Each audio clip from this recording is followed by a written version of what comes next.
Trinity College is Ireland's oldest and indeed its most prestigious university. It's one of the top universities of the world, and indeed students come from all over the world just to study here. As you come through the historic entrance here, you're really transported back into 18th century Dublin, and you're confronted with these cobbled courtyards and the perfectly manicured lawns. And Trinity College is still a fully functional university, and there's just under 16,000 students here today. Some of the famous alumni of Trinity College would include writers like Jonathan Swift, author of Gulliver's Travels, and then more recently you had the former President of Ireland, Mary Robinson, graduated from here, and indeed her successor, Mary McAleese. Well, the campanile, or the bell tower of Trinity, dates from 1842, and there's two bells located in the campanile. The one at the top, the Commons bell, that rings to call the scholars to their meal here in the dining hall beside us. And then the Great Bell, that rings for two occasions in Trinity. It rings for examinations in the examination hall, and it rings for funerals in the chapel. So the idea was it would call you to judgment by man in the exams and by God at your funeral.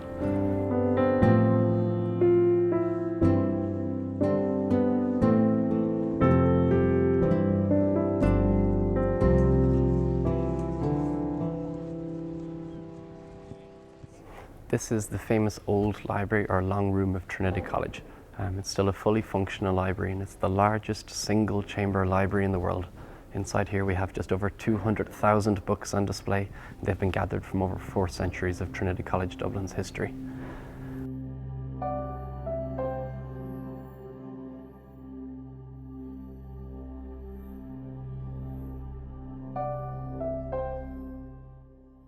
The Old Library and Book of Kells exhibition, it's one of the most popular tourist attractions in Ireland today. Just under 500,000 people come every year from all around the world just to view the book and see the library itself. The Book of Kells is a 9th century manuscript that's a copy of the 4 Gospels, Matthew, Mark, Luke and John.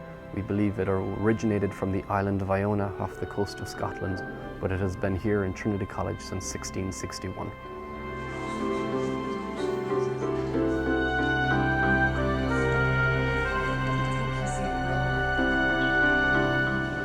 Consider the materials even used in the book that were sourced from all over the world. For example, the colour red, that came from the Kermes beetle, which was a tiny insect only found around the Mediterranean. The yellow was a compound of arsenic that they imported from Persia.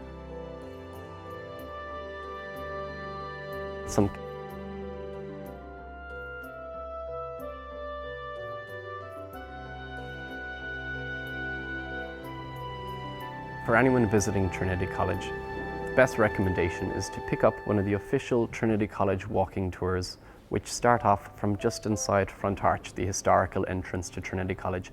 And these tours are half an hour long, and they cover the history of Trinity College, the famous people who have studied here, a bit about the architecture you'll see and how it has developed over the centuries.